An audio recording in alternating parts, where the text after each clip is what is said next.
The first way HIPAA allows for the access, use, or disclosure of PHI is through de-identification.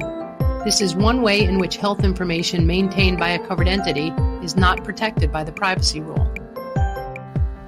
That's because if PHI is de-identified according to specific standards, it is excluded from the privacy rule. Health information that is de-identified can be used and disclosed by a covered entity, including a researcher who is a covered entity, without authorization or any other permission specified in the privacy rule. Under the privacy rule, covered entities may determine that health information has been de-identified in either of two ways, through expert determination or through a safe harbor.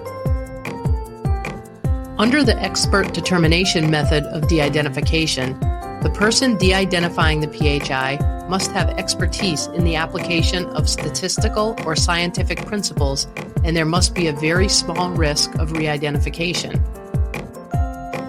While there is no specific professional degree or certification program for designating who is an expert, in the event of an alleged violation, the Office of Civil Rights will review the relevant professional experience and academic or other training of the expert, as well as actual experience of the expert using health information de-identification strategies.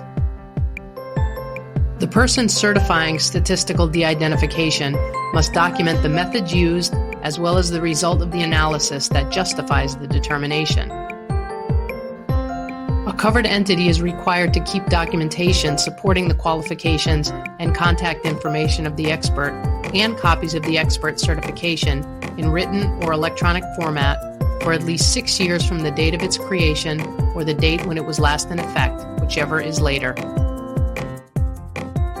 Under the safe harbor method, there are 18 identifiers, all of which must be completely removed, and any actual or residual knowledge that can be used to re-identify the individual cannot be present. The 18 identifiers include names, all geographic subdivisions smaller than a state, including street address, city, county, precinct, zip code, and their equivalent geocodes, except for the initial 3 digits of the zip code if, according to the current publicly available data from the Bureau of the Census,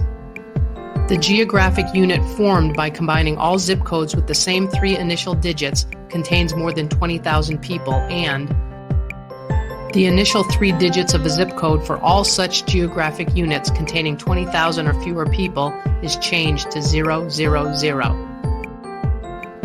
All elements of dates except year for dates that are directly related to an individual, including birth date, admission date, discharge date, date of death, and all ages over 89, and all elements of dates, including year, indicative of such age, except that such ages and elements may be aggregated into a single category of age 90 or older. Telephone numbers, vehicle identification and serial numbers, including license plate numbers, fax numbers, device identifiers and serial numbers,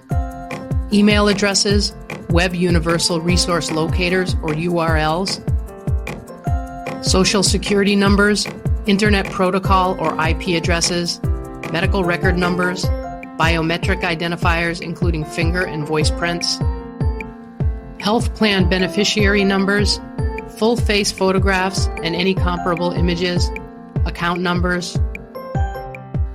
any other unique identifying number, characteristic, or code,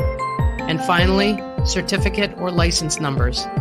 The privacy rule permits a covered entity to assign to the health information a code or other means of record identification if that code is not derived from or related to the information about the individual and could not be translated to identify the individual. The covered entity may not use or disclose the code or other means of record identification for any other purpose and may not disclose its method of re-identifying the information. For example, a randomly assigned code that permits re-identification through a secured key to that code would not make the information to which it is assigned PHI.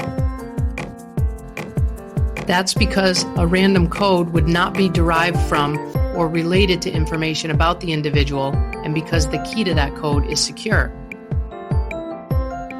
However, storing an unsecured spreadsheet with the key information on an unsecured device would not render it de-identified. Therefore, it is still considered PHI that needs to be protected under the privacy rule.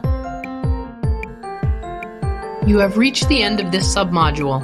Contact the Chief Privacy Officer at privacy@uvm.edu if you have any questions about de-identification.